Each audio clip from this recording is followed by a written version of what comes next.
कांग्रेस के वरिष्ठ नेता राहुल गांधी के नेतृत्व में चल रही भारत जोड़ो यात्रा दक्षिण के 5 राज्यों से गुजरते हुए महाराष्ट्र पहुंच गई है। राहुल गांधी देश को जोड़ने के लिए यात्रा निकाल रहे हैं, जबकि उनके विरोधी कह रहे हैं कि पहले कांग्रेस को तो जोड़ लो। ट्विटर अकाउंट बैन हुआ तो यात्रा के एसी कंटेनरों को लेकर भी सुर्खियां खूब रही। क्या है इस पूरी यात्रा से जुड़े खट्टे मीठे अनुभव, आज एसएनए में देखिएगा भारत जोड़ो यात्रा के हर पहलू को। नमस्कार, स्वागत है आपका हरियाणा आज के स्पेशल शो एसएनए में। स्पेशल शो है तो स्पेशल एनालाइज हम करते हैं, खबरों का सटीक विश्लेषण करते हैं। खबरें स्पेशल एनालाइज करके आपको बताई जाती है ताकि खबरों का ऐसा विश्लेषण आपके सामने हो कि आपको हर मुद्दे की तह तक हम ले जाएं।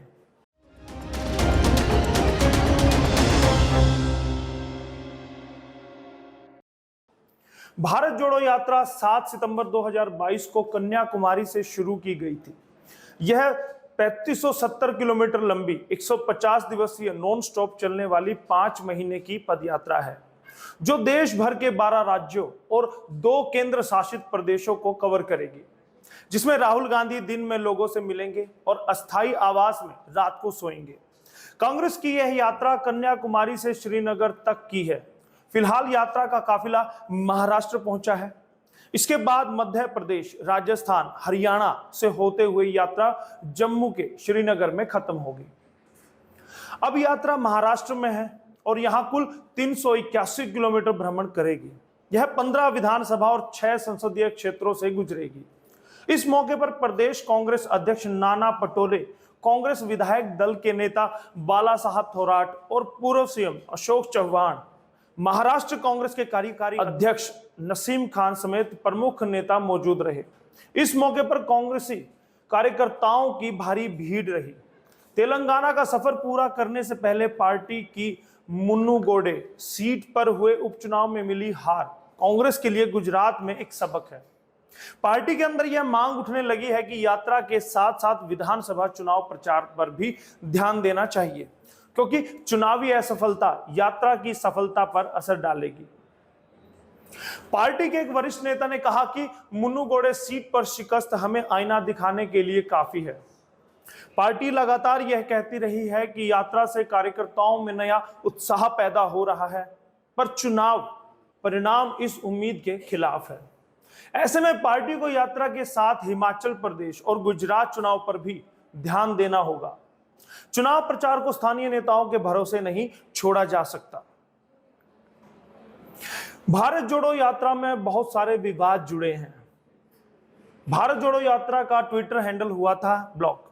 पिछले दिनों बेंगलुरु कोर्ट की तरफ से कांग्रेस को बड़ा झटका दिया गया। कोर्ट ने अपने आदेश में कांग्रेस और उसकी भारत जोड़ो यात्रा का ट्विटर हैंडल को ब्लॉक करने के लिए कह दिया। दरअसल केजीएफ के मेकर्स ने आरोप लगाया था कि भारत जोड़ो यात्रा के मार्केटिंग वीडियो में उनके गानों का इस्तेमाल हुआ है।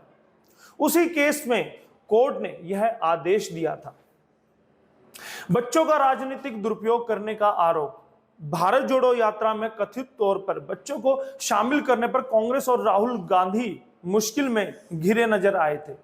इस संबंध में मिली शिकायत के आधार पर राष्ट्रीय बाल अधिकार संरक्षण आयोग एनसीपीसीआर ने चुनाव आयोग से कांग्रेस और राहुल गांधी के खिलाफ बच्चों का राजनीतिक साधन के रूप में दुरुपयोग करने के मामले की जांच पर आवश्यक कार्रवाई करने के आदेश दिए थे। एसी कंटेनर विवाद पर यात्रा के दौरान राहुल गांधी ने क्या कहा? यात्रा के दौरान राहुल गांधी कंटेनर में रहेंगे। ट्रकों पर सजे इन 60 कंटेनर में यात्रा के स्थायी यात्री यानी कन्याकुमारी से जम्मू कश्मीर तक का सफर तय करने वाले नेता रहेंगे। खबरें थी कि इनमें से एक कंटेनर में राहुल गांधी रहेंगे, जबकि बचे हुए कंटेनर अन्य नेता शेयर करेंगे। आरोप लगाए गए थे कि कांग्रेस ने इन कंटेनर में नई सुविधाएं शामिल की है। हालांकि कांग्रेस इनमें बुनियादी सुविधाएं होने की बात कहती है। राहुल गांधी की टी शर्ट पर बवाल। जी हां, आपको बता दें, यात्रा के तीसरे ही दिन भाजपा और कांग्रेस में राहुल गांधी की टी शर्ट को लेकर बहस शुरू हो गई थी। भाजपा की ओर से दावा किया गया था कि महंगाई का मुद्दा उठा रहे वायनाड सांसद शुक्रवार को 41,257 रुपए की टी शर्ट पहने हुए हैं। भाजपा ने ट्विटर पर इससे जुड़े फोटो भी शेयर किए थे। कांग्रेस का कहना था कि केंद्र में सत्तारूढ़ दल भारत जोड़ो यात्रा को मिल रहे समर्थन से डरा हुआ है। पादरी जॉर्ज पोनियन का मुद्दा। पादरी जॉर्ज पोनियन आपको याद ही होंगे, यात्रा के शुरुआती पड़ाव यानी कि तमिलनाडु में राहुल गांधी पादरी जॉर्ज पोनियन से मुलाकात की थी। खास बात है कि पोनियन विवादित बयानों के लिए जाने जाते हैं। भाजपा के प्रवक्ता शहजाद गुनावाला ने कहा उन्हें पहले भी कट्टर टिप्पणी के लिए गिरफ्तार किया जा चुका है, जब उन्होंने कहा था मैं जूते इसलिए पहनता हूं ताकि भारत माता की अशुद्धियां हमें दूषित ना कर दे। पादरी को जुलाई में कलकुड़ी में गिरफ्तार किया गया था। संघ के निक्कर को जलता हुआ दिखाया। कांग्रेस ने ट्वीट के जरिए राष्ट्रीय स्वयंसेवक संघ यानी कि आरएसएस पर निशाना साधा था। पार्टी ने एक फोटो शेयर की थी जिसमें संघ की यूनिफॉर्म का हिस्सा रहे निक्कर को जलता हुआ दिखाया गया।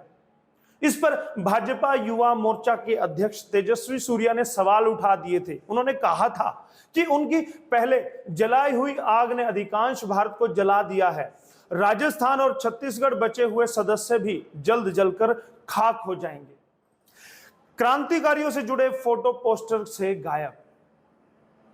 मीडिया रिपोर्ट्स के अनुसार केरल के 2 क्रांतिकारियों गांधीवादी के.ई. मेनन और पद्मश्री पी. गोपीनाथन नायर के स्मारक का अनावरण होना था। यह कार्यक्रम तिरुवनंतपुरम स्थित NIMS अस्पताल में किया जाना था। खबर है कि परिवार की तरफ से केरल प्रदेश कांग्रेस कमेटी के प्रमुख सुधाकरण की मौजूदगी में राहुल को निमंत्रण भी दिया गया था। इस कार्यक्रम से राहुल गायब रहे। रिएक्शन यह हुआ कि सुधाकरण को क्रांतिकारियों के परिजनों से हाथ जोड़कर माफी मांगनी पड़ी।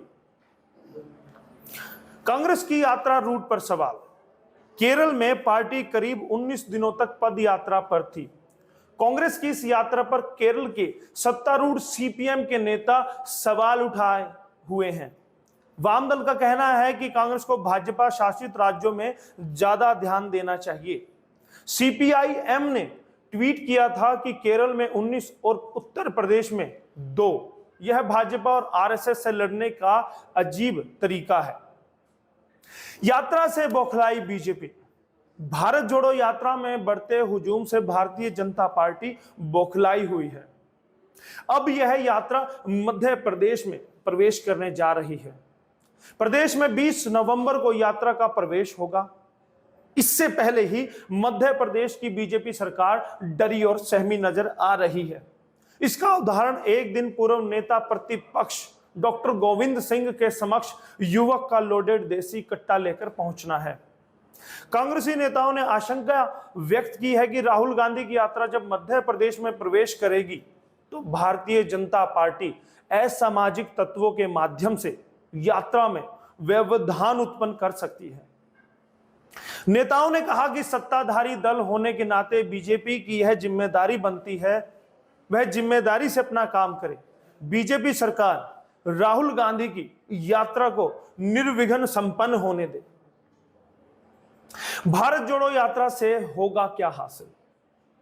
2019 लोकसभा चुनाव में करारी हार के बाद राहुल गांधी ने कांग्रेस पार्टी के अध्यक्ष पद से इस्तीफा दे दिया था।